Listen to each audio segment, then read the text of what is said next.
Hello, welcome to another episode of SoFly. My name is Mitch, and this is Aldo. Hello, everybody. It's Tuesday, June 30th. Wow. Oh, holiday tomorrow, bud. Yeah, it's Canada Day tomorrow, so it's like everything's closed, which is on a Wednesday, which is kind of sick because that makes today Friday. A little bit. Yeah, for you 9-to-5ers. Yeah, you guys are open Government on Canada bastards. Day. Those government bastards. Government bastards. Well, yeah. Huh? What was that? What was that? What was that? Sorry. Well, yeah, and if you're listening to the south of the border, and this comes out July 1st, which of course is Canada Day. But if you're listening to this, maybe on July 4th, happy Independence Day, everybody. Yeah, there you go. It's summer. Fishing's well on its way, especially up here. Bass is now open, pike, everything's good to go. Yep. And yeah, we've been having a fabulous entry to summer. We actually just got back. Well, yeah. I'm sorry.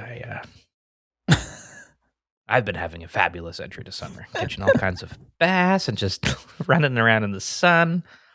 All the toils down in the toil and die in the pits of despair that is running a cocktail bar. Yeah. So yeah, but pretty soon you'll get to have some fun, right? When you're all right. No. There's no more fun anymore. Well, we just got back recently from a trip to 10 Mile Lake, the lodge at 10 Mile Lake, which is a lodge just north of Elliot Lake. That's what this podcast episode is going to be about. We recorded this episode up there with the owners, Tyler and Krista, and it was a fun chat. It's a really cool little new endeavor that it's not a little about it. It's a pretty big place, actually. Yeah, it's pretty amazing, actually. Tyler, we've known for years. He was, a very accomplished guy in Southern Ontario. We fished with him for steelhead years ago and did a couple days with him on the river and made some videos and did a podcast and all that kind of stuff. So we've known him for a long time. And he bought this place. He and his wife, Krista, bought this place recently. And they were like, yeah, you guys got to come up here. And we were like, done. And so we've been playing it for a while, made our way up. Very cool place. Very beautiful little slice of Ontario that they own up there. And yeah, we recorded this podcast in the cabin. But before we get into that show, is there any community news, or is everybody fishing? Everyone's kind of fishing, man. Like I checked in with Dan Favato, our good buddy Dan, because Dan sits. I don't know if he sits on the board, but he's heavily involved with a lot of river groups, not only in the GTA but just Southern Ontario in general. And because I kept seeing him post volunteer days, and I was like, oh man, I should really check in with Dan more often because he's got his finger on the pulse.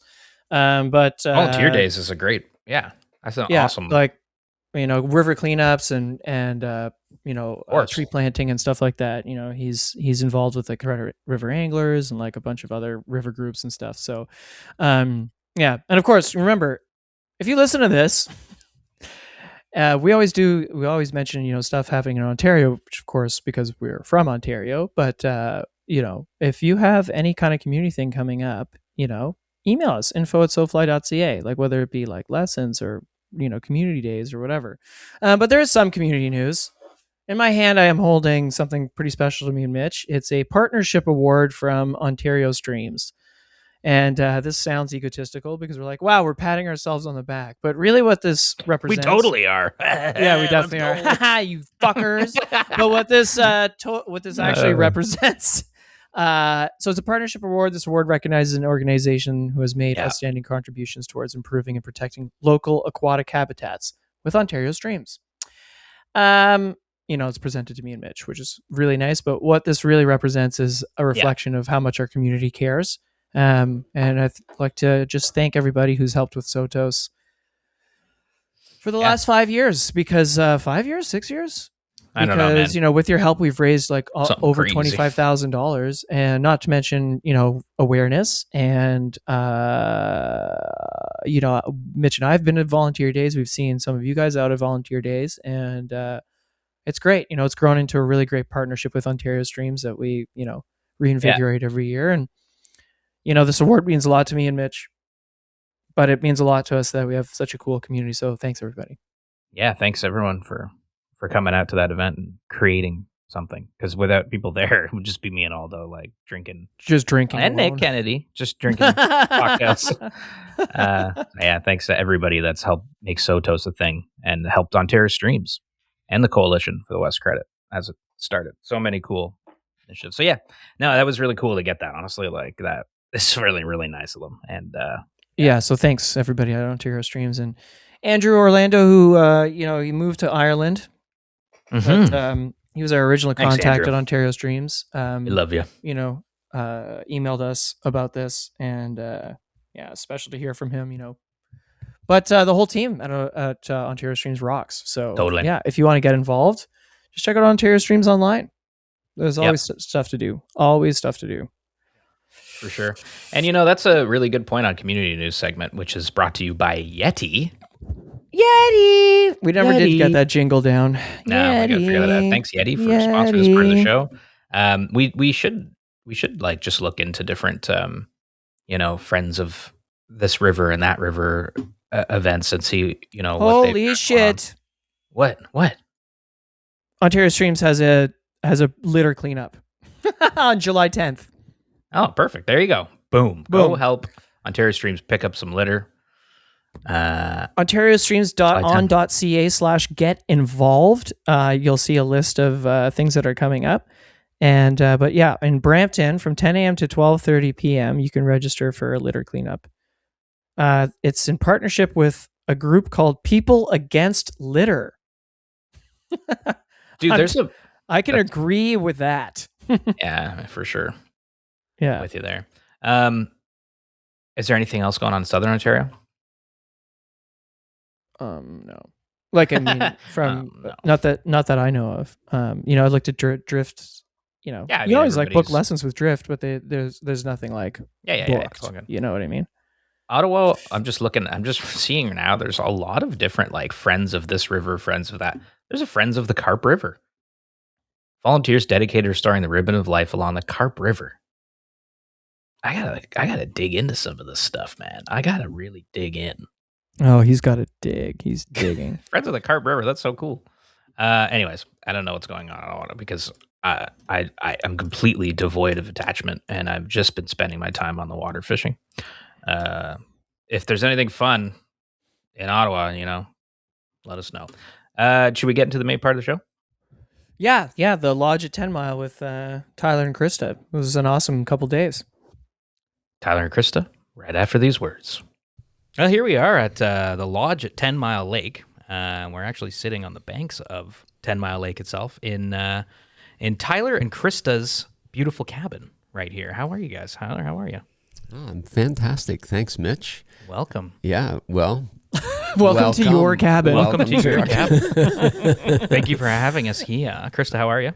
I'm doing great. Yeah, it's a beautiful morning. Sun's shining. I mean... It's sad really to see you guys go this morning, but I know, but this is a nice way to recap the whole thing, Yeah, it's the last day, well, the rollout day of a multi-day, just getting comfortable here, multi-day trip up here to fish with Tyler and Krista and explore their beautiful property here and the wilderness that surrounds it, and it's been an awesome time.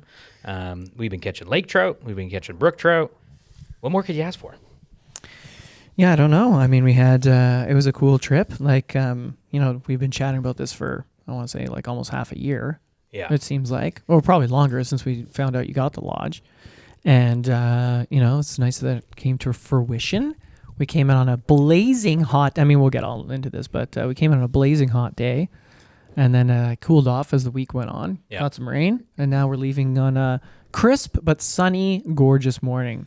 And we've got David and Allie with us, our photo and video team, and they're going around the grounds taking photos and drone shots because it's a gorgeous morning. So it should look real good on camera. It's gonna be just really wanted to shout them out to say thanks. Oh yeah, shout out David and Allie.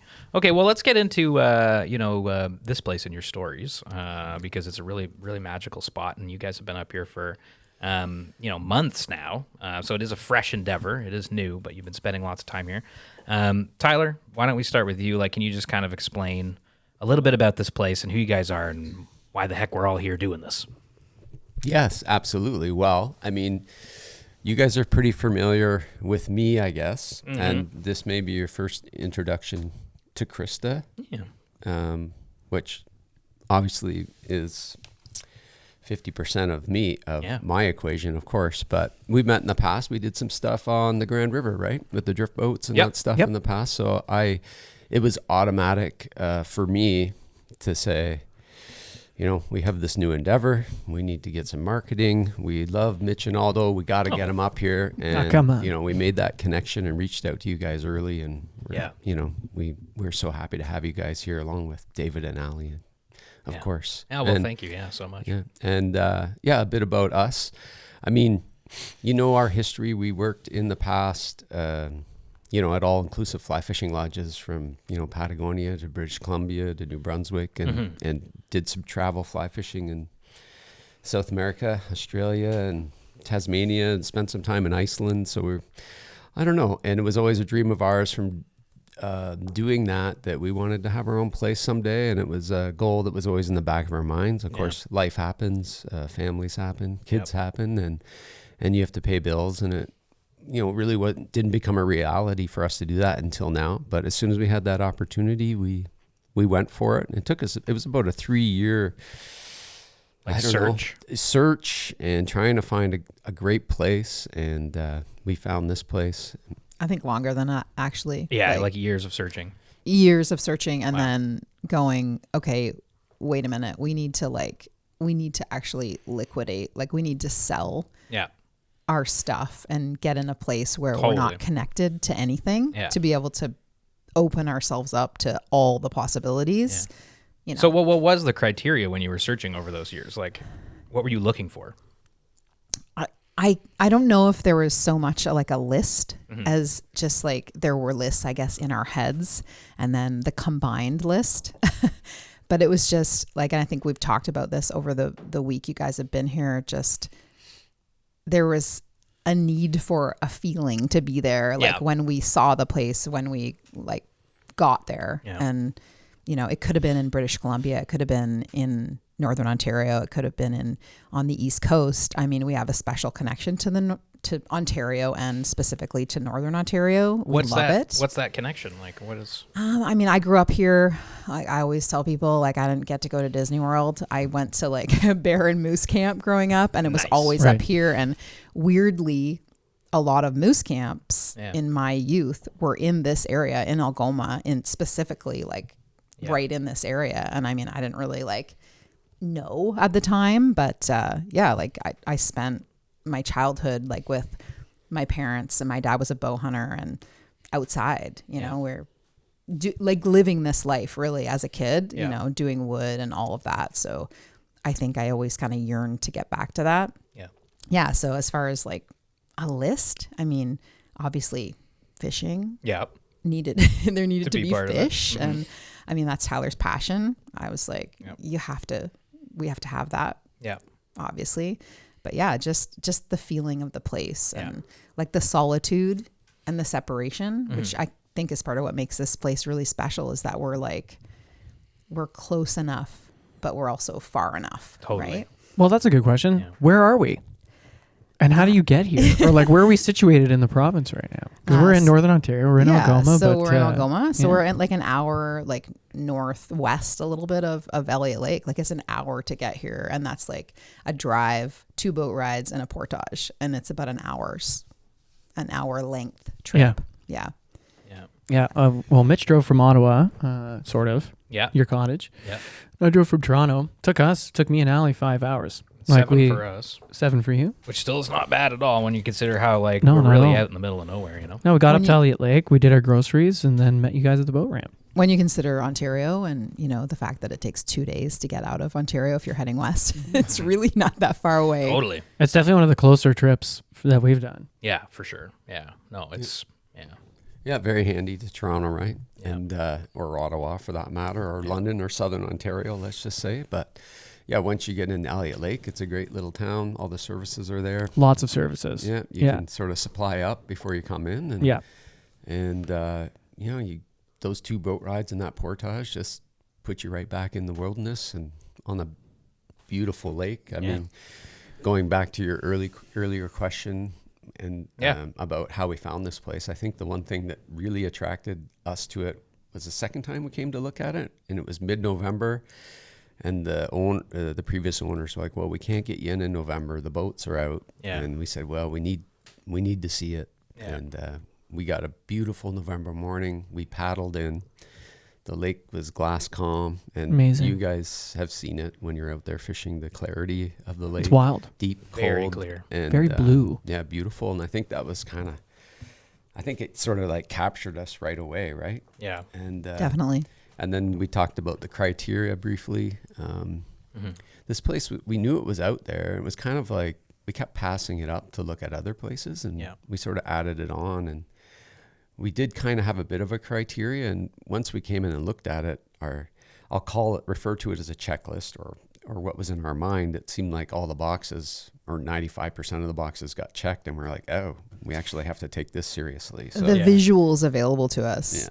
In Southern Ontario for this place, like I immediately was like, no, this is not going to be the place. Like it was just poor, I guess, and just kind of run down and stuff, or just the pictures were limited. And so what we got as a package, I was like, there's no way we're going to buy this place. There's no way. Gotcha. We came up to look at another place and then kind of tacked it on because we're like, well, it'll be good for a comparison down the road when we're finding other things. Yeah. Right. And then we paddled. Well, we came in and we were like, interesting. Spent 2 months like retooling our business plan specifically to this site. Right. And then we want to come back in, did the paddling, and then went, right. That feeling like, this happened. Is exactly the like emotional, a moment connection that we were like, this could in fact be the place, and there was work for sure. There is work.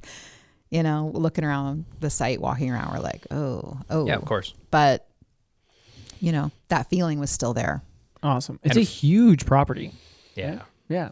And from a fishing perspective, like, you must have been pretty stoked about it, Tyler? Like it was.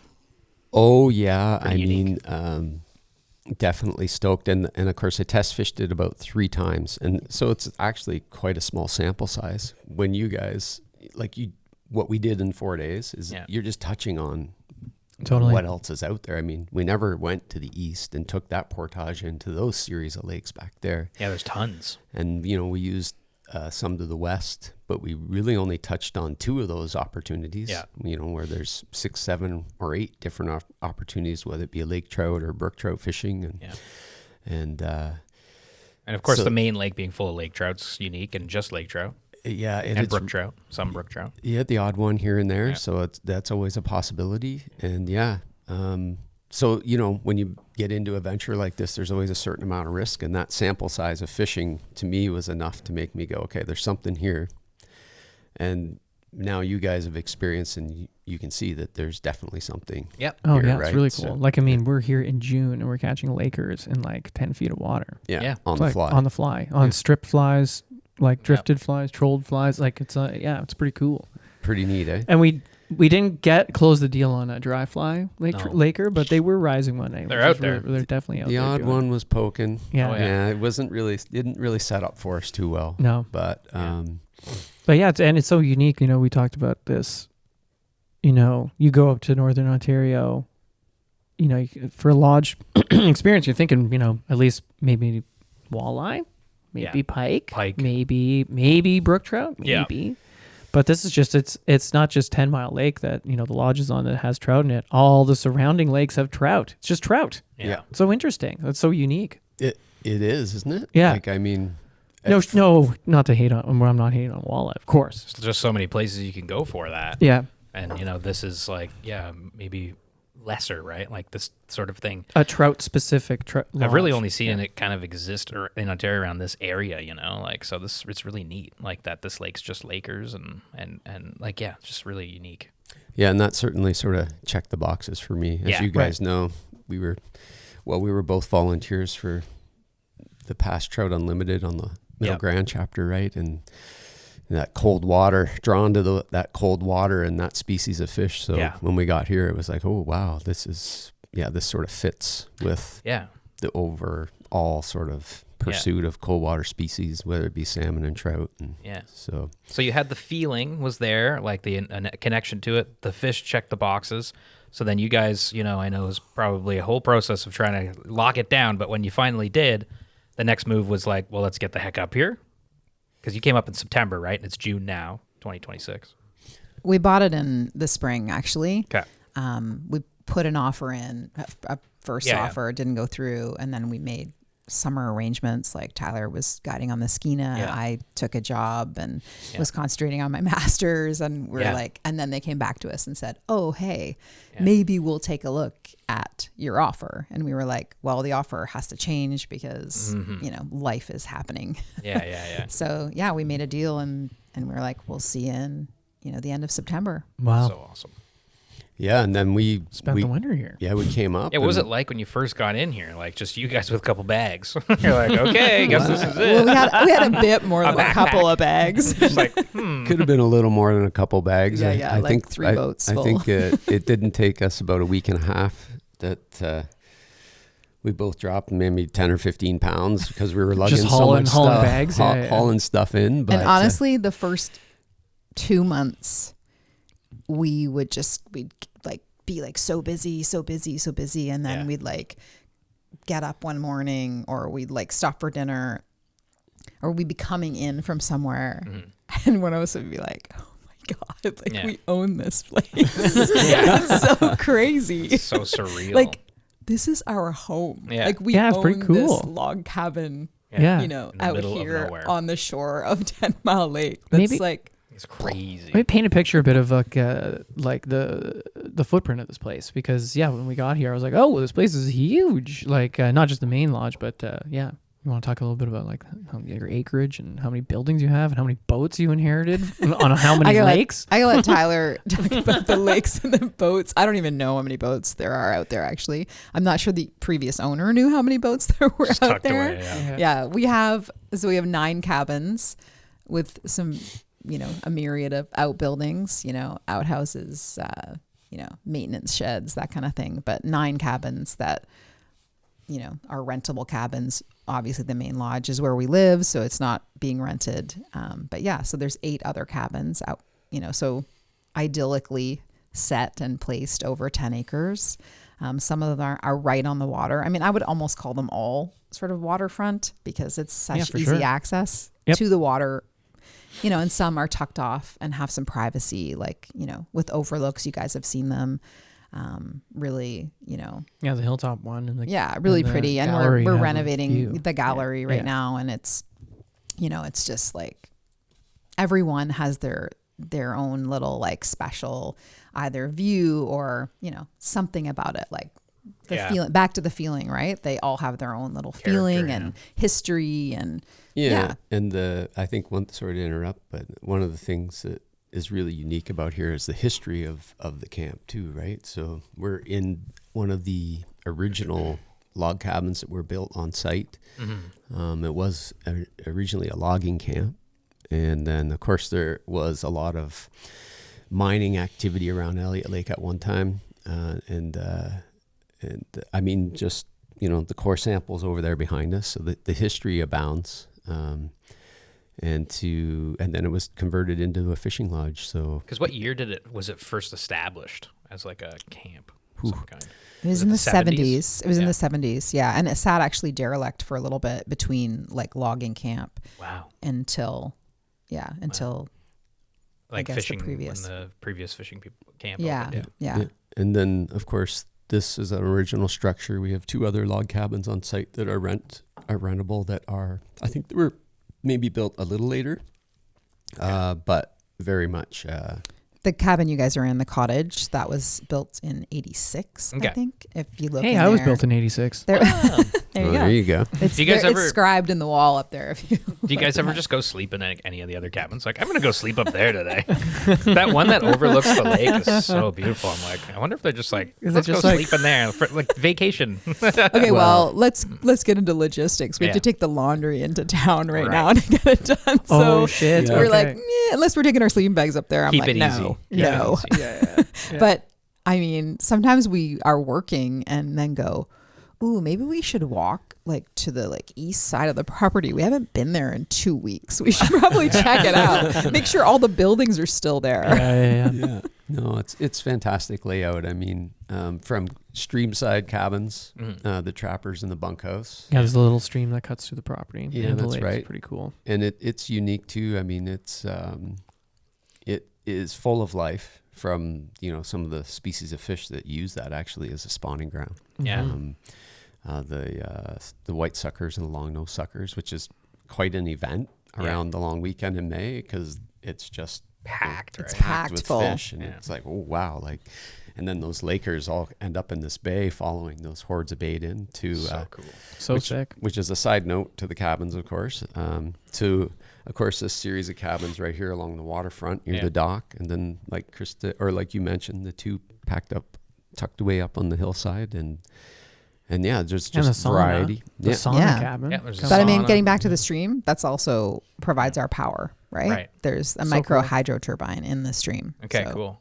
And that powers, that's all the electricity? That's everything. Yeah. Whoa, that's crazy. Yeah, it's neat. Really So efficient. complete self-sustaining. We off-grid, really so- were heavy into like the solar and Yeah. researching that, because we just assumed, right, if we're off grid. So then that was another thing about this site that we went, there's no gray days where you're like, oh, we have to have extra battery. It's like it's just constantly running and it's constantly feeding power.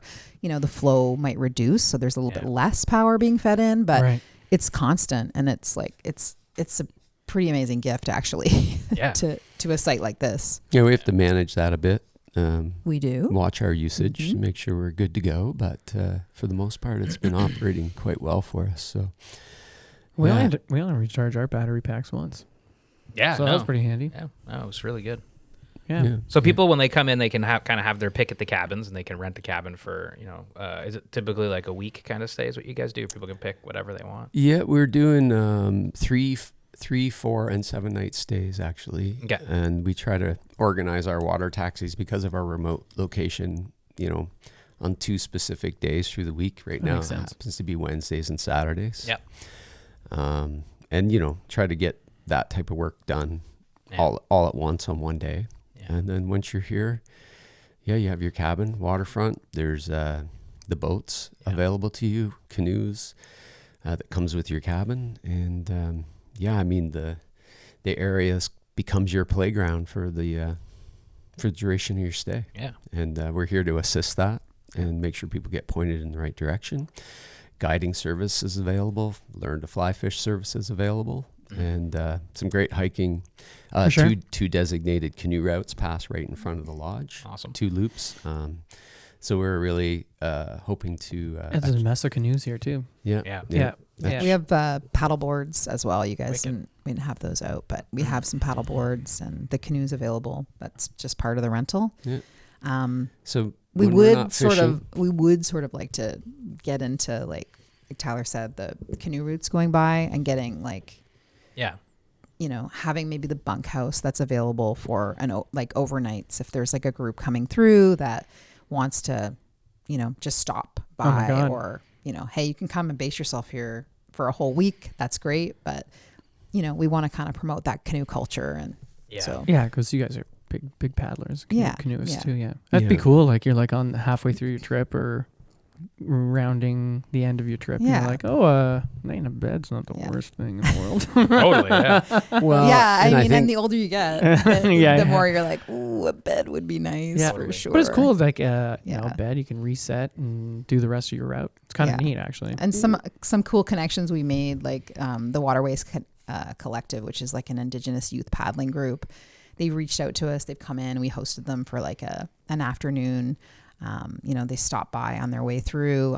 Also, St. John's Island YMCA camps, they run here. They reached out to us and stopped by when they were scouting, because they're like, oh, could we use you for an emergency contact along the road? And like, I just think that's great. Cool. Like, we want to be part of the community, like the Northern Ontario community and the more local community. So if you did like a insanely long trip, you could do a food drop here in a night, Yeah, well, you can. The 2 loops are interesting because you can either do them as single routes 4 or 5 days, or you can combine them into a figure 8.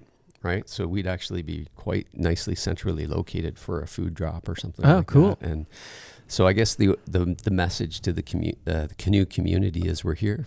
We're happy to have you drop in and have a cup of coffee. And outside of that too, like you guys have other plans to sort of attract, different kind of experiences here. It's not just fishing or canoeing. Like, do you want to speak to maybe some of those ideas, or like where you see it, how you see it growing? Well, yeah, for sure. Obviously, anywhere I've ever guided, there's a fishing season, right? Your prime time. So we're trying to capture that. Obviously, your spring and your fall. Although the fishing's pretty good, like any time. Yeah, it absolutely is. You're right. I'm calling it prime time definitely that comes from a fly fishing. For sure. But we welcome other methods of angling, and the lake is here all summer, and the lake trout are there. You just got to go a little deeper. Yeah. And it doesn't always lend itself to the fly rod. But on the other hand, 10 miles deep, it's cold. And if you want to fish a sinking line and fish mornings and evenings, you still can catch lake trout almost all summer long. So it's a little tougher, but it can be done. And then I was going somewhere with all of this, and I was going to say, Krista, you take it from here. Seasons of, okay, yes. Yeah, so outside of the fishing. Exactly. So summer season, we really would love to see those outdoor activities or other options available to people. Please come. We're not just a fly fishing lodge. We are very much focused on that at certain times of year, but we certainly would like to welcome those other communities, canoeists, hikers, and just like I'm going to let you explain this, but the nature, just being in nature, and you take it from here, Krista. It's passive nature therapy, basically. Again, we've had conversations over the week about this, and just people getting here, like it's not, you don't have to commit to therapy. You just have to come and be in nature and reconnect. And I mean, I'm like sort of re-educating in social work and really wanting to bring more of that, retreat. I don't know the word retreat. It's like that. Mm-hmm. I don't know. I don't love the word retreat, but that sort of style, like getting, different groups of people in to sort of reconnect. Is retreat, like, why don't you like the word retreat? It feels I think it's just an overuse of it. Yeah. At this or point. Maybe it feels a bit dated. Yeah. I don't know. Anyways, just like having like groups and gatherings. I like that word. Yeah. And offering, first of all, like that passive, like mental health break, I guess. We do have Wi-Fi, but it's not available 24/7 at all the cabins, which is like part of the magic of it. It's like, leave, we have an emergency contact for you. If someone needs to get a hold of you, they can get a hold of you through the main lodge, but you just like shut your stuff off, and it's really, really hard for people. I mean, you guys can probably speak to that. Like you're here, but then you're like, oh, but there's Wi-Fi. So, and even for us, working here. And I just think it's like really important that people start doing that more, because we've totally lost the connection to the grounding, to the earth, and like why we're all here, really, that base. And speaking to the retreat theme, I'll mention we did put one together for this summer so far. I mean, we're in our early beginnings, and trying to get things rolling, but I'll mention it since we're live on air. But we do have a week in August where you come and stay. It's a package. You learn to fly fish. It's part of the package. So I'm going to teach fly casting and that type of thing. Cool. And then of course you take your skills and use them while you're here for your duration. And then we have Jenny from Spirit Tree Paddle coming in to you build your own paddle. Cool. That's rad. Yeah, and then you get to use it. That's so fun. Build your paddle. She was just doing the same type of thing at the Canoe Museum. Yeah. So yeah, she's really talented. Yeah, pretty interesting stuff. So we're really hoping to get some more interest in that week and get some people up and enjoying it and seeing what we're all about, And when was that week again? Third week in August, I believe. Is it 20? Yeah, somewhere in there. You come up here, build a paddle, and then you can go use it. That's so fun. Yeah, learn to fly fish and go out and use your skills. That's pretty cool. It's really cool to create events. It's not just like, okay, come on up anytime, but like you're creating like little programs and events so people can come and have a special experience. I think that's a great idea. People are extremely interested in that. Like all the market research is like experiential 100%. travel. That's what people are looking for. Yeah. So, I mean, and I think we get it. Like you know, we've gone and taken whitewater clinics and like just do stuff like that. You're in nature and you're learning. I mean, move, heal, learn. That's our sort of like overarching. Move, heal, learn. Yeah. Yeah. So that's so what cool. it's all about.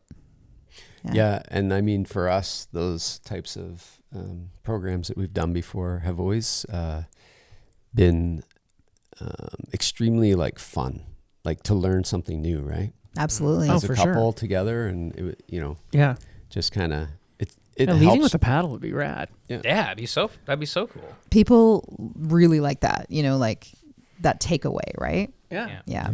For sure. Yeah. I think like one of the the thing with lodges too, I've been finding just like, and we've taken so many trips to so many different lodges, which has around been Northern amazing. Ontario. It's been amazing. I find it's like so much about the owners. Like the reason you go to the place is because the people that own it. You know what I mean? Are they hospitable? Are they just nice to be around? Are they fun? Like all that stuff. I think you guys have that in spades. So I think like that is a big draw because people just like need to know that Tyler and Krista are awesome and they're going to like host you really well, but they're just also very nice people to be around. So I think that's great. I think we hit a world record. We were talking about this morning. I think we hit a world record for charcuterie consumed in a week. David was like, I've never had so much charcuterie in my life. He's like, I'm going back home and I'm making charcuterie. That's all I want to do. That's all I want to do. Yeah. But I think like that idea of like, just like the owners being a draw, 100%. But like what if you guys had to just like pitch this place to listeners and viewers in a couple sentences, like how would you wrap it up? A couple sentences? It's so oh my hard. goodness, that's crazy. I would say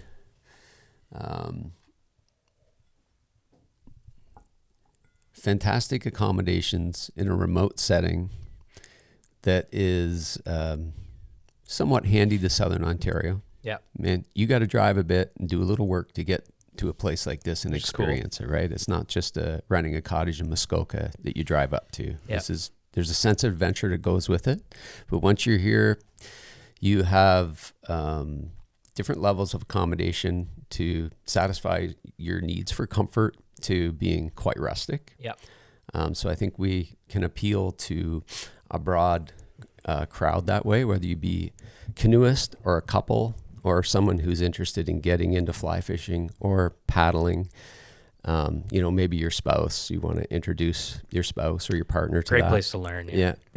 Get started.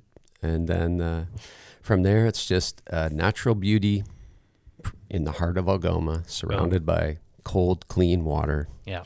And lake trout and brook trout lakes. Love that. With I think he's over a couple sentences. Oh, for sure. But you hit the nail on the head. Like it's like a beautiful place and it's a really great place to come and have that remote trip without having to maybe do the fly-in thing necessarily, which can add a lot of dollars to that. And a great place to learn because like what I want to talk about next is maybe just like a recap of what we did over the days. Oh, for sure. Yeah. But like one of the lakes we visited, basically each day was just a pretty simple portage, to that lake, but also and you leave right from camp. And it felt like though you're still in the bush, like you're like still going to this back lake, so it's like a very cool little slice of Ontario, the province, like, and we've been all over, and like this is a really special little bubble you guys are on. I feel like especially just this like bay. we have everything you need here, and more, not just basic needs, Totally, but just like just come and like get the feeling, right? but wait for the wood fire hot to go in.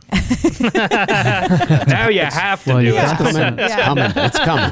But just like let the place guide your experience, Oh, the right? sauna? I think, 100%. yeah. 100%. Well, cold plunge sauna. Come on. Yeah, I mean, even like the small. There's another group here right now. Well, they're coming in right now. See them on the boats. the two. Early risers.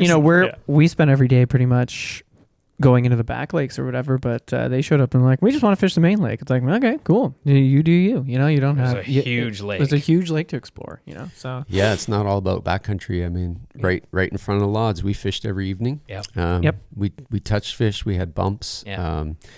I got one. Come on. Yeah, you got one. Yeah. That's right. That's right. Assholes. The fishing seemed to slow a little bit in front of the lodge, but we had a weird a pressure lot of system storms. more. I was like, whoa. It was so hot when we got in. It's 35 That degrees. was pretty cold. Okay, well, It's like a 22-degree drop since Yeah. you got here. Yeah. Like legit. maybe we just Let's launch just do into that. Yeah, like let's talk about the trip. So like we got in, like we said, we drove in, we got to the launch in the afternoon after stopping by, make a couple stops to get some groceries for the week. And we hopped on, met you guys in the Canadian Tire parking lot, and we're like, wait a second.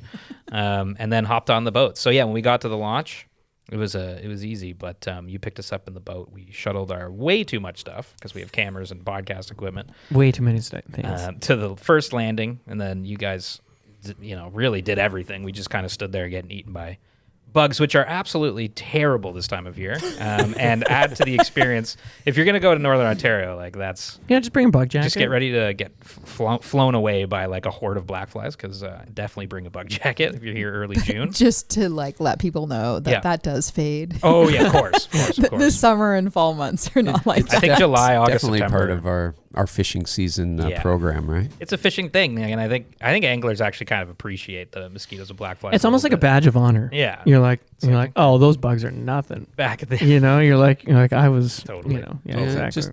It's fish food. Yeah, Fish eat bugs. But while we were like getting bit by bugs and watching you guys do all the work, thank you.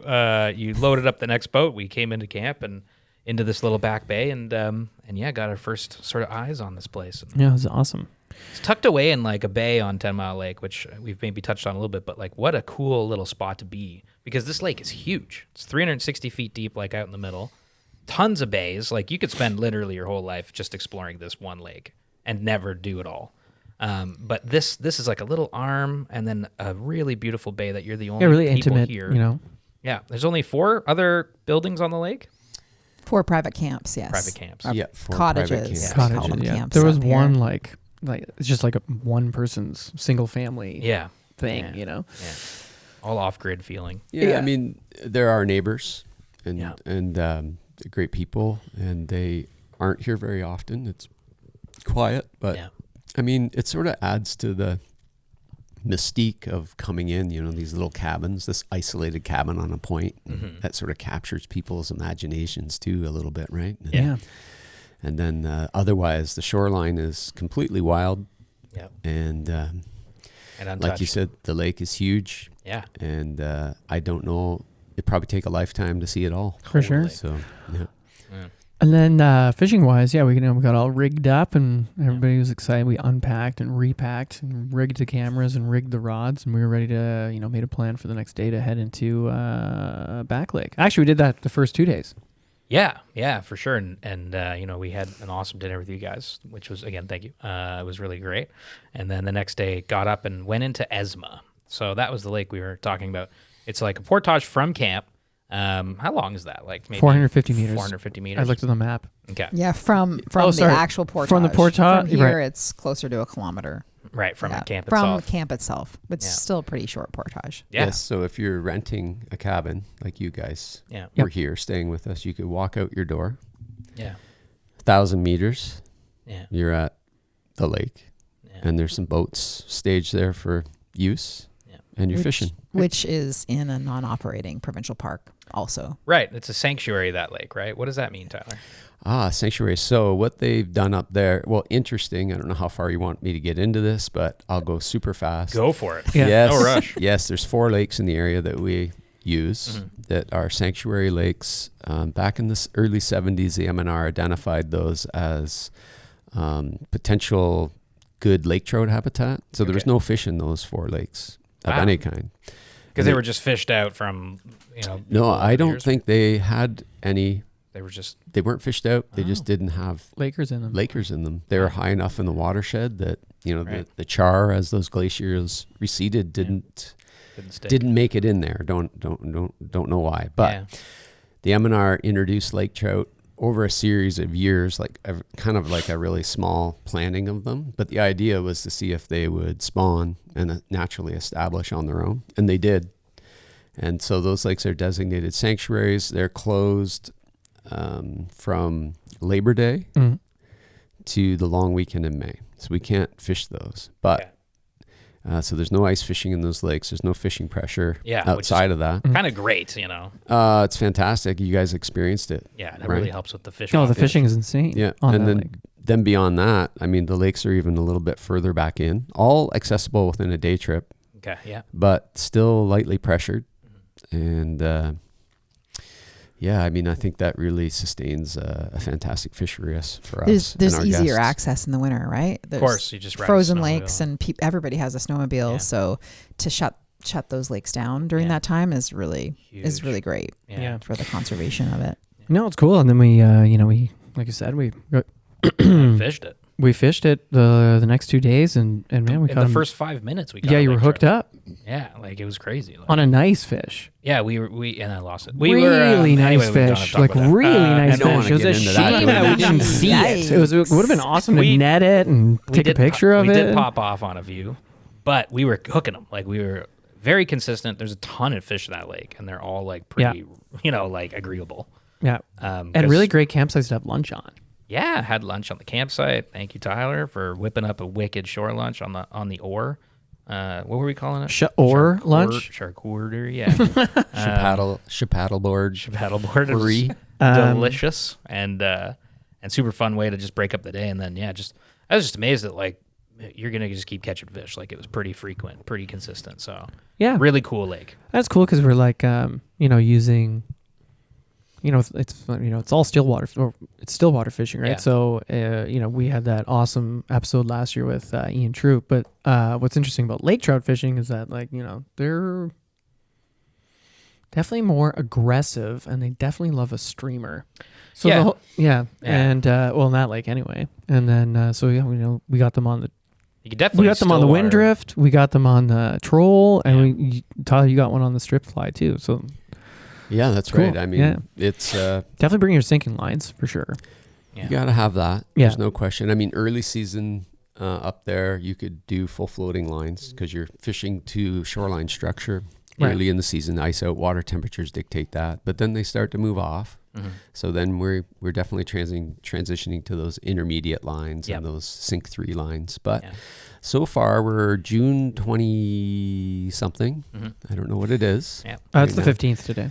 Yeah. June 15th. It's all just one big blob of time when you're up here, isn't it? So I think the heaviest line we're fishing right now is around a sink 3 or 4. Yeah. 3 to 4 inches per second. Maybe you were fishing something a little heavier at one point off just some deep because we were mixing structure. It up. Yeah, I had a 6 on, but you guys were fishing. We were all fishing at different depths and kind of getting them everywhere. I was fishing a sweep line. Yeah. Right. Like 4 inch per second, 2 inch per second kind of thing. And I was kind of concerned that we were going to have to start going a little bit deeper. Yeah.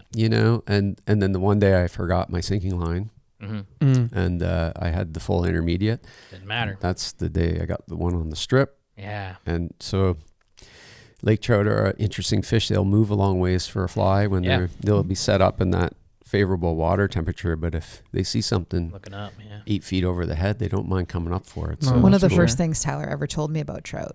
They are advantageous. Yeah, for sure. Big time.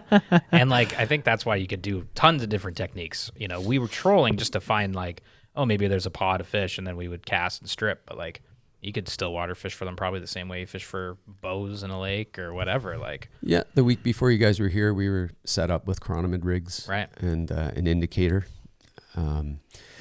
So I mean, whatever your pleasure, right? Every method seems to produce on some level. Mm-hmm. Some days they want the strip streamer. Yeah. Some days they, a little more subtle presentation is what works. But for sure, you're versatile. You play with it. Yeah. And I mean, I would say that this spring the fishery is starting to really show itself to me. Yeah. And I'm going back up in those lakes with some really good confidence now. And, totally. It's great. So that's cool. Fishing like. Gray ghosts and stuff, and like old hair wing streamers and stuff. It's fun. Yeah, fishing like kind of traditional patterns for lake trout. It is a very fun fly fishing experience up here. Yeah, very cool. When we had a guest here last week, Arthur Heffernan is a classic salmon fly tyer, and so he had tied these gray ghosts, on traditional hooks. He makes his own hooks, right? So he wanted to come up. So talented. Yeah, that's so cool. Fish that fly, and he dragged those gray ghosts around. He did extremely well on a classically tied fly, trolling around the bay. I mean, it was, a pretty straightforward program, but what a great guy. He made this beautiful the fly. gift for us. It's incredible. You guys framed it. Yeah. He actually did that. He found the glass here on site. He cut the wood. Did the what a great gift. Yeah, I mean, pretty we were wicked, blown away. like craftsman, Totally. It was actually pretty funny because we did our social night that we did last night with you guys, and there was another group here, and Arthur brought that. Yeah, that's cool. And like they were Ed, like, who he was with, was like, "Oh my god, they're gonna like be so blown away." And the other group that came, they came and they brought like a guac. Nice. And but they were just like, "Oh, we just brought like a guacamole." Yeah. I was like, "Guacamole's awesome." Yeah, no, this is great. Thanks. My God, look at this fly. Have you tried the guac? I mean, it is incredible. Well, we appreciate all contributions, obviously, to the social night. Of course. But, and we brought beer. Yeah. Absolutely. I mean, you guys. God, we brought a lot of beer. I mean, Arthur gave us a fly, but you guys brought beer. Yeah, thank you. No problem. You brought your big personalities too. Yeah, that's true.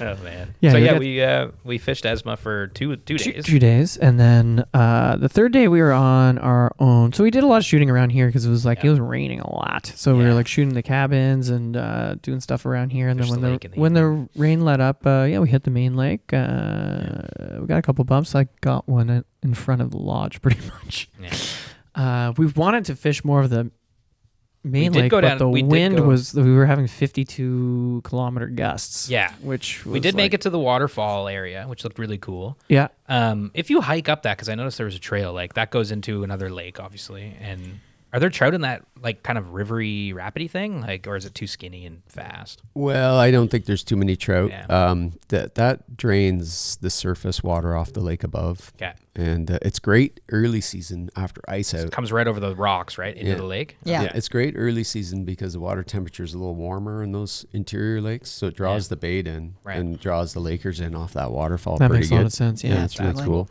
Yeah. But as the season goes on, of course, it drops. It stays warm, water drops. But it's a big spawning area for the lake shiners. Cool. Cool. So they come in there thick they're drawn to that warm water. The lake trout follow them in. And that produces really nice the first 2-3 weeks of the season. And it'll produce all year, but obviously numbers of fish follow the bait in there. Yeah, of course. It's great early season. So. Well, it was cool seeing some of the lake, and then unfortunately we got kind of blown off of it, and then we came back in the bay, and then the thunderstorm started. So we were like, okay, we're gonna go back in. And we like chilled. We chilled. Not after my hat went flying and my line got caught in my motor, and because we got hit with this gust of wind, and my hat goes flying, and we start spinning like a little top, and we're like, oh my god, and it was a bit of a mess, but we figured it out. So you guys were out in the freighter cedar canvas freighters that day, right? Which are super cool and fun to fish from. Little 2-horse motors on those, and they're great. Cedar strip freighters, so perfect. Yeah, we're sort of trying to capture that traditional method of catching trout up here. Oh, I love it. Use a freighter, so we have to come up with a sort of a lodge, record kind of thing, and keep the record books. Catch a laker on a traditional fly and a traditional canoe, and we'll come up with some sort of a little ongoing competition in a way. Yeah, exactly. So it'll be create some tradition. Because you also want to try to have something where you promote catch and release more as well for people coming in, right? Like, yes. Ideally, right? Well, our connection to what was once called Trout Unlimited Middle Grand Chapter Conservation is like front and center. I think the one change to the fishing program we're sort of adjusting to a bit is fly water guiding from a drift boat was a no-kill single barbless hook scenario. Yeah. We're trying to maintain that, but we have some lakes in mind in the backcountry that we would really like to just make those canoe access and the catch and release lakes, natural brook trout lakes, and preserve that fishery for guests at the lodge. And then there's other lakes. There's one big lake up in there that the M&R stocks with splake. If you want to have a fish for dinner, that's a great spot to take one and bring it back. Yeah, 100%. I think that's part of the experience too. Like, there's so many people who just don't have any connection to their food, so being able to like catch a fish, cook the fish, eat the fish, 100%. Yeah, it's like it is a cool experience, but I totally get the especially because every cabin has like a full kitchen and a barbecue. Yeah. So you can really process that fish however you want. Yeah. And the fishery is healthy enough here in the main lake to sustain that. If you're following your regulations and you're only keeping what you can eat, one fish a day kind of thing. Yeah. I think it's very reasonable. We're not necessarily promoting that style of fishing where you fill your cooler up and take a bunch of fish home. We don't really want to see that. Yeah. But we certainly want you to experience that while you're here at the lodge. So, For sure. Yeah. Yeah, we have a cool smoker too. Oh, Yeah. that's right. Homemade, made out of an old fridge. That's so fun. That is so fun. We've smoked some trout in there. We've smoked some Gouda. Oh my God, the cheese. My brother-in-law was here. He threw some eggs in there. Nice. Some eggs. It's like the cheese paradise here. Yeah, you guys have so much awesome cheese going on. I mean, that's from in town, right? In Elliot That Lake? is That's from thanks Elliot to, Lake, yeah. Elliot Lake Meat and Deli. Oh, maybe I'll have to go They're so there awesome. on the way out. We're like, yeah, they got wheels of Gouda here. In the fall, we're like, we'll take 3. That'll last us the winter. Yeah. That's so good. So then, we did the main lake on our third fish day here, and then on the last fish day it was like Mission Brook Trout. Yeah. Which was pretty awesome. So we made a plan. We were going to take some canoes through Esma and then into another back lake, and so we were going to do 2 portages, bring the canoes, Boat motor. bring a boat motor for the stashed boat Yeah. in the second lake. Yeah. And we wanted to catch a brook trout. So we went up to Esma, and then we went to it's called Gaff, right? Can we say the name of it? I mean, of course we can. No one, Yes. people, if you want to go in there, good luck. But yeah, it's like a really cool lake near here, and you have boats stashed up there. But of course, we needed the canoes and the motor, so we hiked in there, and pretty good conditions. Like it felt like a very trouty day. It was like cold, maybe a little bit windy on that main stretch of the lake, but A little overcast. yeah, a little overcast. Yeah, interesting lake. Sort of has 2 parts to it almost. Like we went in that long, narrow stretch first, and we had a pretty good west wind, and we thought maybe we'll paddle through the narrows into the other section of the lake, which has a little more features, bays and rock shelves, and Really unique. and quite fishy. So we fished that Quite area. fishy. Yeah, we were able to find a little bit of protection because we were working from canoes for the most part. Yeah. And sure enough, we're all in there working the water. And I think that little cold front that came in kind of shut fishing down, but For sure. Aldo saved the day with a nice little brookie got out one. of there. Hell a nice yeah. fish. It was a nice fish. It was great. Yeah. Then we stopped on that beautiful rocky point for lunch. Cook some Spidey dogs. And Cook some Spidey dogs. yeah, some Spidey dogs, some more charcuterie. Yeah. And then I set up the fire in the fire pit there to get warm because we all had a bit of a chill. Oh yeah. And then I started to have a little panic because I thought I forgot my lighter and my matches. And boy, I had to dig through every piece of gear I had. But man. We got it sure done. enough, Yeah. we found it and we Yeah. had heat. So it was wonderful. That's the checklist that I made on the board over Yeah, there yeah. for our pre-guiding checklist. yes, Do you the have the pre- keys? Do you have Lighters. matches? Do I you could have- literally see it. Yeah. That's awesome. Yeah. But yeah, it was a special fun. day. Like that brook trout was awesome. It was a little 14-inch guy. Definitely the program was a bit different from me. I don't know what you guys were doing. But I was fishing like bead-headed vamp leeches and that whole thing. Oh, really like weird. I abandoned the bait fish thing. You mean Wait, like what do you- basically a woolly bugger with a bead head worked? That's right. A black woolly bugger with an orange bead head. Wow, a woolly so bugger weird. working, right? I know. It's a vamp leech, okay? Yeah. It doesn't Oh, yeah. have a hackle. You were tying the woolly bugger and forgot to install the hackle. Yeah, right? exactly. Vamp leech. Vamp leech. Exactly. It worked. It worked. Yeah, it was awesome to get It's that definitely my fish. confidence fly Yeah. for That kind of thing. rainbows and brookies and small lakes for sure. Okay. I mean, Cool. yeah, that Nice. and a olive balance leech, but it hit the black one. Yeah. Yeah, I was fishing a couple of flies too on a rigging in there. Beadhead white woolly bugger that didn't seem to get him. And then a mayfly nymph. But We did see a mayfly when we showed up, but then the wind I think just shut that whole shit down. Yeah. Yeah. definitely some mayfly hatches on the lakes. Yeah. But, we didn't get to experience it. When it's blustery like that, Yeah. Yeah, it makes it tough. makes it tough to. I know fishing with Tyler over the years, he's always like, match that. I gotta, tie this, tie that. course. And then I'm just like, I'm just gonna go over here and put on a pink thing. Yeah. And he's just like, what? How Like, did what you- are you? I'm like, Yeah. trout are advantageous. First lesson I learned from you. So Yeah, fun. well, you can psych yourself out on all those technical details sometimes. Yeah. Keep it simple. Yep. Yeah. And We it'll work. Yeah, we had a great 100%. day and it was fun portaging the canoes, and then we got back to camp and it was camp social time. Yeah. So we had, like we said, a whole bunch of charcuterie and some beers and some scotch and just chatted the night away. It was awesome. Yeah, with every guy, there's only us and another group, but I can imagine with a full camp, that would be quite the party. And it was fantastic because SoFly provided the beer. That's true. Yeah. Sweet Muskoka beer. Muskoka. That's right. Thanks, Muskoka. Shout out. Shout out to Muskoka. No, I mean, it was like all in all, like just an awesome week, and super fun to explore this and come and see like what you guys have cooking up here, because I know it's like a new adventure for you too. Yeah. So it's really neat to be here at the start of it. Well, you guys have lived such a gigantic life too. Like you've hosted trips to Patagonia, you've guided out west and the east. Like you guys could have ended up anywhere, but you came back to Ontario, which is really, really cool. Yeah, we don't sit too still sometimes over the years. We've got like a 10-year shelf life in every place. Okay, so I think this place will hold us a little longer. So in a decade, this will be for sale. Well, everything's we'll for see. sale. Remember that conversation? Yeah, exactly. We love it here. So I mean, it's our home and our business as well. Yeah. I think we'll be here a while. Yeah. That's really, really cool. Yeah, for sure. Is there anything you want to like leave people with? Like, this is the. Well, certainly, how can people book? How can people book? Where can they find information? Yeah, so our website, you can Google the Lodge at 10 Mile Lake. Our actual handle on the website is moveheallearn.com. That's our corporate sort of umbrella, let's just say. Yep. You can get to that website through Flywater Guiding's website as well. Okay. And info@moveheallearn.com is our email. Okay. The Lodge at 10 Mile Lake will come up in your Google search. Our IG handle is the Lodge at 10 Mile Lake as well. It is, and we yeah. connect with us that way.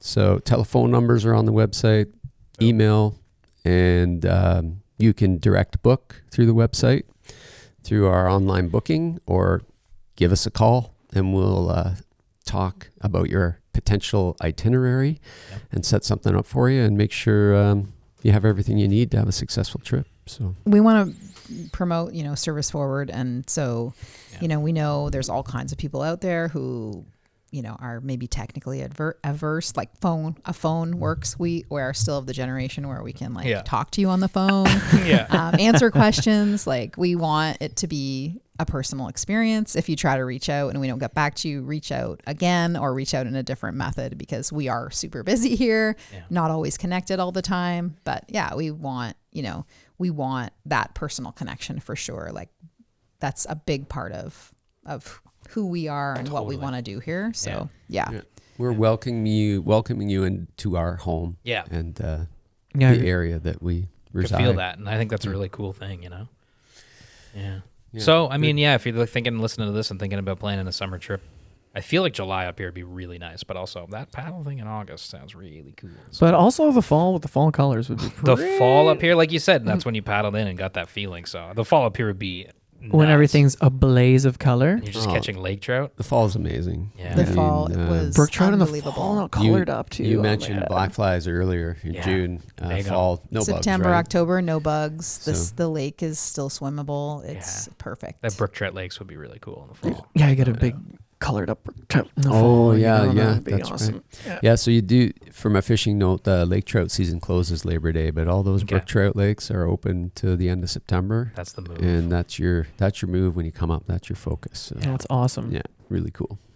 Okay, well, we'll put links to all the in the show notes as well, and we'll be tagging you guys on Instagram and everything. But 100%. But yeah, thanks again for having us up. Like I know it was so special. Well, thank you guys for coming. Like we're super grateful. Yeah, it was so fun. Yeah, thank you very much, guys. So cool. Such a pleasure. Yeah, it was fun. From the Grand River to Northern Ontario. It's been great getting to know you. Yeah, not just the names, or the video chats. So really cool. And to build on our memories together. Yeah, it's great. I remember you mentioning yesterday how much fun you had when we did stuff on the Grand. That was one of my favorite days. Yeah. So I hope that this one goes down in the memory books for you guys. Big time. 100%. Oh, for sure. Yeah. We'll be back. Super happy. Saw Aldo kicking back in the Lazy Boy yesterday, and I was like, that's what we're trying to capture here. That's what we want. People to come in and kick back in the Lazy Boy and feel right at home. Yeah. Over the 3 or 4 days, Aldo started with a knock on the door to let himself in, kick back in the Lazy Boy, and grab a cup of coffee. Where's the shitter? That's right. So, it's great. No. Great to see you make yourself at home. So. Yeah. Well, we'll also have a Palm Film. We're back in the Palm Film Festival, which is the film festival we were in last year for Gaspé Coastal. So next year in 2027, you'll be able to see our film, which we shot up here, and 10 miles, obviously, like the key to the film. So look out for that. 10 years of Soulfly at 10 Mile. Yeah. So there's all kinds of stuff that's going to come out of this week, and so yeah, keep your eyes peeled if you're listening. You can see all kinds of content from this. But yeah, thanks again, guys, and thanks everybody for listening. Thank you very much, and we look forward to having you back. Awesome. And that is a trip in the books. Bong. Thanks, Tyler and Krista, for having us up. It was a great chat. It was a really cool lodge. I think, like we were saying in that episode when we were talking to them, the whole thing about them kind of being like a little bubble of trout, in Ontario, it's really unique. Like that whole region is really Blue interesting. Fox in Algoma, it's just like this little ribbon of trout lakes. Because it's crazy. There's no pike in there. I don't get that, but I don't know. There's obviously like an ecological reason for it. But it's very fascinating to me because I think like a pike in there would just be like, let's go. Let's eat some trout. Oh my God. Oh my God. If a smallmouth bass ever made it in there, that's the end of that. Mm-hmm. It is really interesting because, you have the Blind River, like provincial park system, and you have the Little White River provincial park system because they're both canoe routes as well, which is cool. And why I'm referencing if you go back to our Blue Fox camp episode, Blue Fox exists on that canoe route, and then 10 Mile exists on a different canoe, which is kind of cool, actually, And I like that they're incorporating both camps. Actually, incorporate if you are on a canoe trip and you want a night, in a bed or just like a refresh night, stop there, maybe repack your gear midway on a long big trip, take a shower, have a sleep in a bed. Or reset some of your meal plans, Dude, for sure. Like on a long multi-day. If you're on a big haul and you want a food drop, that could be a good idea. Or I don't know, a 24-pack of Muskoka Lager. Let's go. I had the cherry like seltzer. It's really good. It's really good. Yeah, it's really good. Tasty. Yeah. Pretty tasty. What do you got going on? Nothing. What do you? My life's so. Actually, that's not true. Next Tuesday, you're doing a paddle thing with Kennedy, aren't you? Next Tuesday, Matt, Martin, and I are taking out the Squirmy Wormy champion, the 2026 Squirmy Wormy champion. Out on Georgian Bay. This is the fishing report brought to you by Muskoka Brewery. You guys Muskoka Brewery, of course. Of course. You guys are fishing Georgian Bay for bass? Is that what it is? I don't know what we're doing, but I'm assuming that's what we're doing. But I guess it'll depend on the conditions, and we'll go. Honestly, man, bass are fun as hell. Yeah, you've been fishing. Yeah, I've been catching shitloads of smallmouth. I'm gonna go largemouth fishing this weekend because I miss my little green boys. But I'll tell you right now, I was talking to Nick Roman because he was out with Courage fly fishing muskie yesterday and the day before. And he's like, I was like, I'm going back. He's like, I hope you can get out fishing soon because I was just been really busy with work and I really wanted to see Nick, but I couldn't yesterday. And he's like, day 2 of muskie fishing. He's like, fuck, I really want to fish bass. I'm like, dude, he's like, dude, don't get me wrong. He got a nice muskie, but here's the thing. Nick's like, oh man, it's so hard. They landed 3 yesterday. I get Nick's and Josh's psycho mentality that they're like, well, they weren't over 40 inches, and you're like, okay, but you still landed 3 muskie and 12 gar. And he's like, it was a slow day. I'm like, fuck you guys, dude. The gar fiesta was crazy that those guys had going on. Wow. You see how many gar they caught? I was like, fuck. I know. And he's like, I don't know. The day was kind of a grind. I'm like, oh, was it? You boated over like 12 gar and 3 muskie. It's like, okay, I'm sorry. It wasn't Josh got at the end of the day. It looked like it was a nice fish. Oh, sorry. You didn't break a world record. Like I feel like that sometimes that's what their mentality is like. They're like, we didn't catch the biggest muskie ever. They're hardcore. So today they're hardcore, they're out to win, they're not messing around, they're not screwing around, Whatever. but it is funny. But more about you. I want to like, what were you bass doing? They're just so agreeable. Like, you go out and you throw a clouser, and they're just like, yes, every single time. Now I was fishing up at my wife's cottage, and it's a really nice smallmouth bass lake. Not very big. The water clarity is wild. Yeah, it's like spring-fed lake, so it's like super, super clean, and it's like blue water, similar to like Gatineau Park area. There's some lakes in there that are kind of like that, where it's like just blue in color, very good visibility. You can see like 20 feet. Really wicked weeds, shitloads of bass, good size bass. Like it's not out of my biggest smallmouth I think I ever caught was up there. It was like just a hair under 5 pounds, just a hair. I don't think I've ever cracked 5. I could be wrong about that though. We've got some pretty big bass. I haven't weighed, but anyways, I weighed that one, so that's why I know. But yeah, there's huge fish in there. So the clouser thing's fun and stuff, and you're catching fish constantly. But then I was like, well, I just want to fish poppers, and it's something I rarely do for bass in the middle of the day, because it's like more like in the morning or at night, sure. If I'm seeing them smash dragonflies and stuff, but I was doing it in the middle of the day, and they were like smoking it. But I took the barb off of it and lost every fish because it was like it was a Rio fly. I don't know. I can't remember the name of this popper. Friggin' rocks. It's like a frog and rocks, and big hook bend, like a big 2-3-aught hook, and barb off, and 3-aught. Well, maybe not 3-aught, maybe like a 2-aught. Maybe like a 2-aught. It's a big hook. It's like one of those classic big old Billy Bass, like wide, super wide gap. Like, yeah. And smallmouth would smoke it, immediately jump out of the water, and the fly would just go flying. So then I switched to a barbed version of the same fly, which I had, and it was like landed them all. I was like, oh, okay, great. I don't know why I was fishing. Honestly, for smallies, like it doesn't really make a difference. But it was a lot of fun.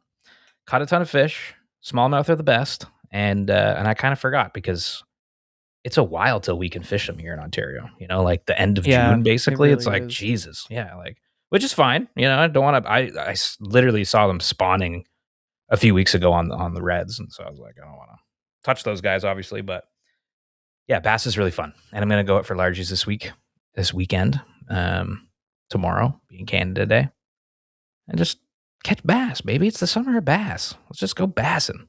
You're gonna catch fish. It's gonna be fun. Was it the PTO popper? Let me look.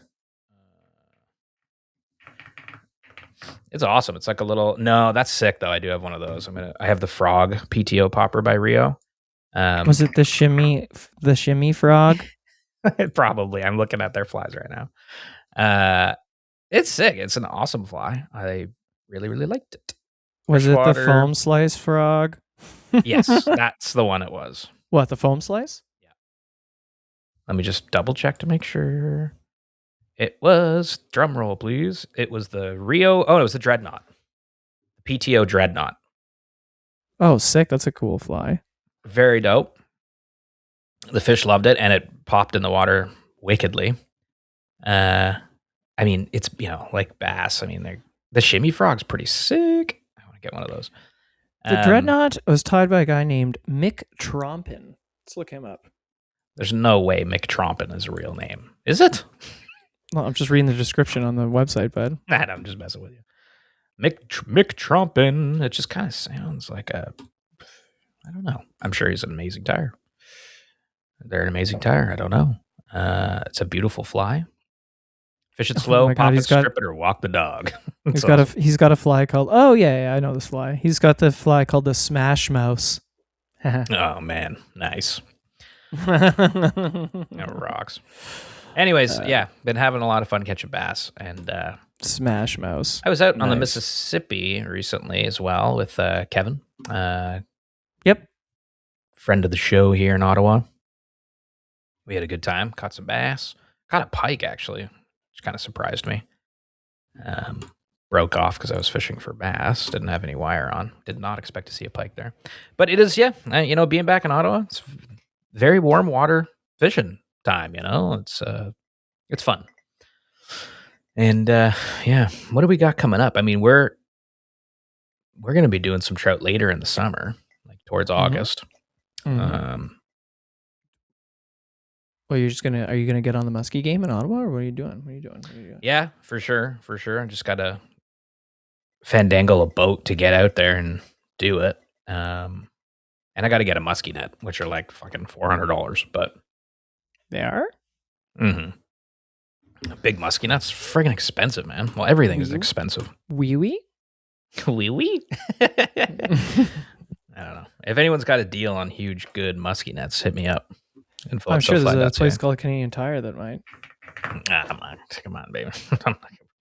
They're not sponsors. They could pay if they want mentions. You know what I'm saying? Oh shit, my bad. Well, just like where else are you going to buy a giant net other than there or Cabela's or something?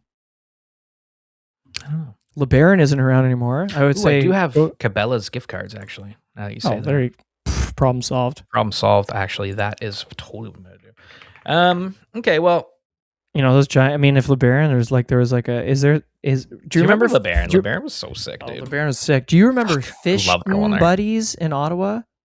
Fishing Buddies. There's a store on Carling, actually not far from my house where I grew up, called Fishing Buddies, and that store was epic. Oh, that's sick. Nah, yeah, I don't remember that one.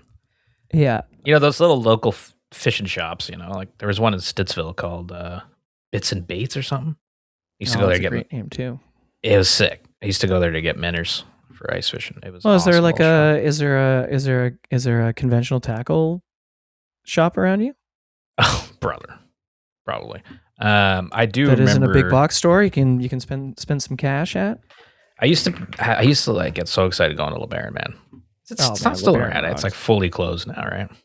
Yeah, LeBaron, and they had that psychotic catalog that was only in black and white print, so it was like really hard to make out the products. Do you remember how everybody was so just mad at LeBaron, like the people working there? Did you have that experience? Everybody was just so pissed off all the time.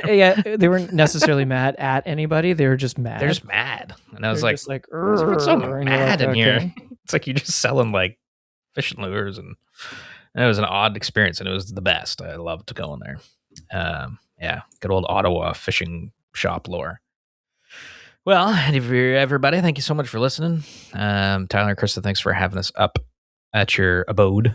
And oh my god, it was such a good time. And thanks, of course, to Allie and David for shooting the whole project with us. Oh yeah, God, very good fly fishing. And Allie Wilson. And just as a small little no, it's not a secret, but it's a small little teaser. The content we do from that will also be part of the 2027 Palm Film Festival. So stoked about that. Patricia and the whole team at the FQSA and Palm and Scale of Change for accepting another one of our zany projects. So we appreciate that, and we can't wait to put the film together. I cry in it. Yeah, he does. I couldn't do it, man. I can't believe that was so funny. I was just thinking about that because, like, people will see later, but I had to like explain something, but couldn't. I don't know. We'll see. But it was awesome. Thank you to Palm. Thank you to Palm for having us in that. Okay, well, stay tuned for more content from the lodge at 10 Mile Lake because we got all kinds of photos and stuff you can check out on our Instagram. It's a really sweet place. You should book a trip there because it's a fun fun time. Yeah, even if if you've got a family, or if you don't fish, or if you do fish, or somebody fish, or want to fish a little bit of the time, you want to fish all the time, or do you want to fish it all? It's a beautiful place. It's just a pretty place to spend some time, you know? Yeah. And it's very accessible. Do it. Book a little weekend. Do it and hang out in the sauna. Because we didn't. I don't know why we didn't do that. But anyway. Go sauna and then jump in that clean, crisp lake. Oof. Oof. All right, everybody. Thanks so much for listening. Take care. That's it for me, Mitch Aldo. Goodbye. We love ya. We love ya.